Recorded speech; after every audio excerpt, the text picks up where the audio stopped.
Hello, magandang hapon mga kapobre. Pabukid muna tayo mga kapobre. So, dito na yung kapatid ko, galing bukid to. So yan po yung bao-bao na sasakyan namin papuntang Bukid Barangay Kabadbaran. So ituro ko kayo mga kapobre mamaya pag biyahe namin. Malapit lang naman dito sa amin, Sugod papuntang Barangay Kabadbaran is siguro mga 10 to 12 kilometers. Maganda naman yung daan kasi sementado. Ang kagandahan lang doon is marami tayong makikitang mga puno at mga nagagandahang mga tanawin. So kita-kits sa pagbiyahe namin mga kapobre.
So yan po mga kapobre, mula sa aming barangay ay nakarating na kami dito sa proper ng aming lungsod ng Sugod.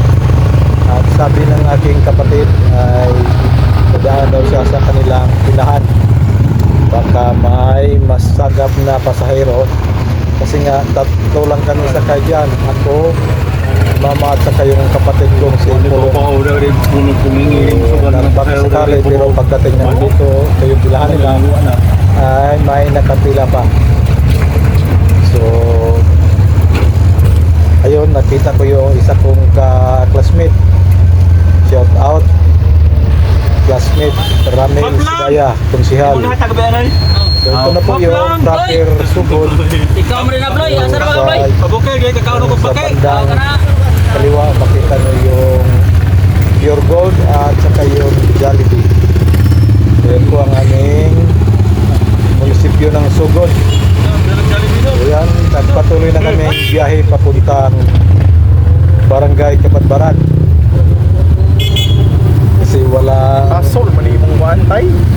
pong pasahero. Baga kung may nakapilang isang pasahero doon, magbigay sa driver. Papugay Pero stick yun, ay kuan oy. tuloy-tuloy na yung biyahe namin. Volunteer nga kuan. Stick. Sa Suday kuan, suday. Ayun. Every ba? Phoenix na Pagani.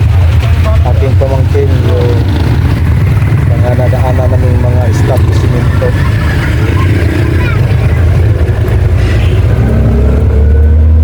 Let's go.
At pagdating namin dito sa Barangay Tampong ay medyo nagminor yung kapatid ko at luminto.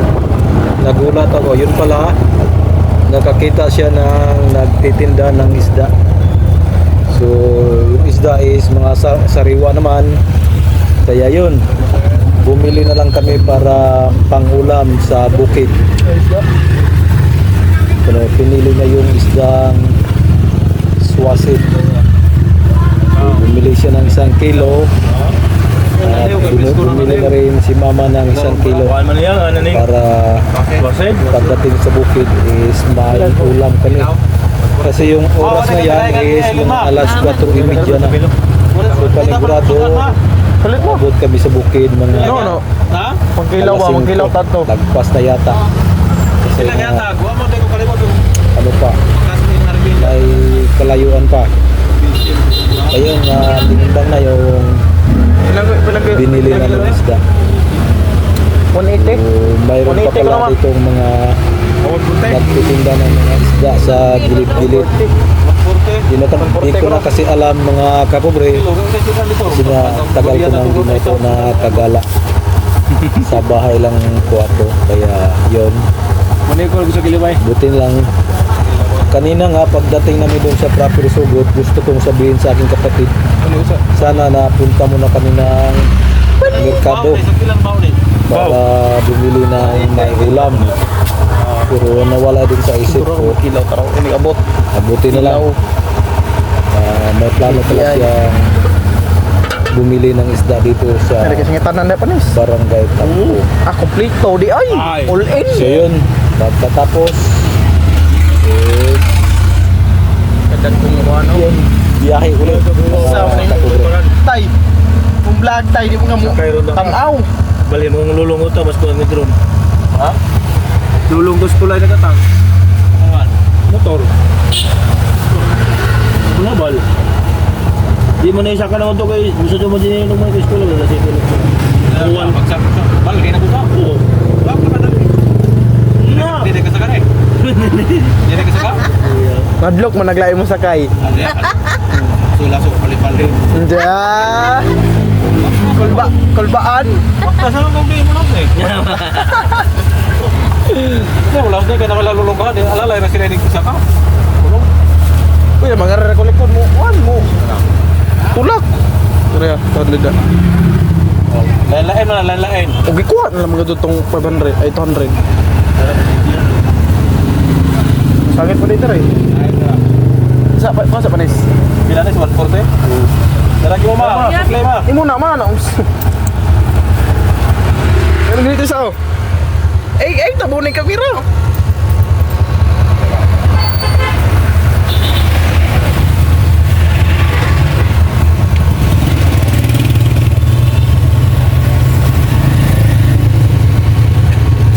So.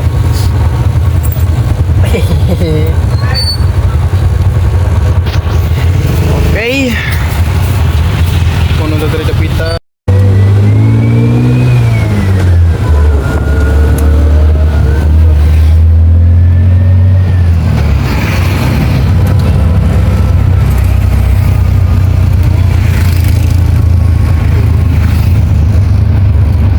Lotag mo pa diri tayo. Lotag mo ha diri dapat.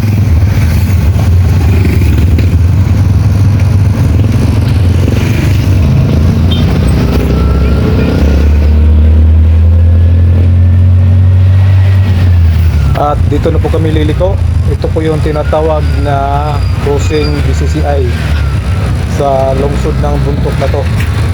Ito po yun. Ito pong daan ay papunta na po din doon sa Barangay Libas.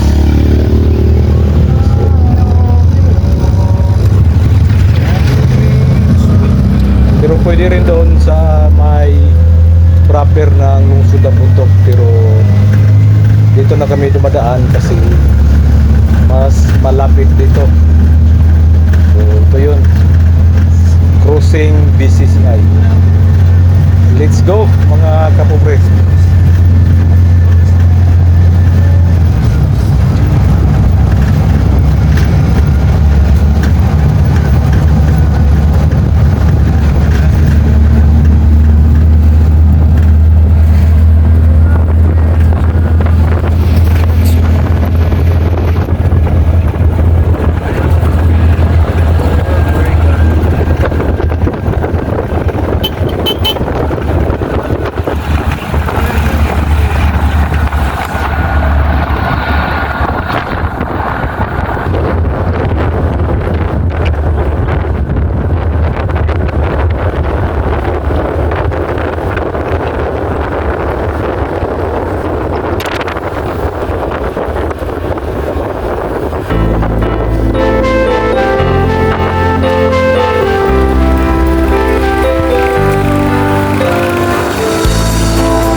At yun na nga mga kapobre, sa hinahaba-haba ng biyahe ay nakarating na kami dito sa Barangay Libas. So ito po yung barangay na yung kalahati ng buhay ko dito ako lumaki. Kasi nga mula elementary hanggang high school ay dito po ako nag-aaral. So araw-araw po akong nandito. Kaya halos kalahati ng aking buhay ay dito po sa Barangay Libas nakatuon. So ito po yung Barangay Libas. Medyo ginabi na po kami mga kapobre. Oras niyan ay mga 5:30 na. So ayan, hindi pa po kami dito hihinto kasi nga yung barangay namin ay nasa unahan pa. Mga 15 to 20 minutes pa ang biyahe mula dito sa Barangay Libas papuntang Barangay Kabadbaran. So ito na po yung nag-uugnay sa Barangay Libas at Barangay Kabadbaran ang tulay. Ito po yung tulay dito. So medyo mahirap pa po ang daan dito paglagpas ng tulay kasi nga rough road pa. So ito yung kalbaryo ko dito pag dumaan dito kasi tagtag dito. Ano, lubak-lubak. Pero hopefully maayos na yan at masiminto na. So ito na, umpisa na ang bakbakan. Kasi mula dito hanggang sa aming barangay ay puro paakyat na yan. Pero simentado naman. Ayan, pagdating dyan is ayan, sementado na yan. So medyo gabi na mga kapobre, kaya dito ko na lang tatapusin ang aking vlog. At late upload na po to mga kapobre kasi yung pag-akyat namin dito is petsa 4 ng Oktubre. Kaso lang nagka-problema ang ating channel kaya hindi natin na-upload to. So sayang naman pag hindi natin i-upload to kasi na okay na po yung ating channel, pwede na po siya uploadan at mayroon na po siyang ads, bumalik na po yung ads natin.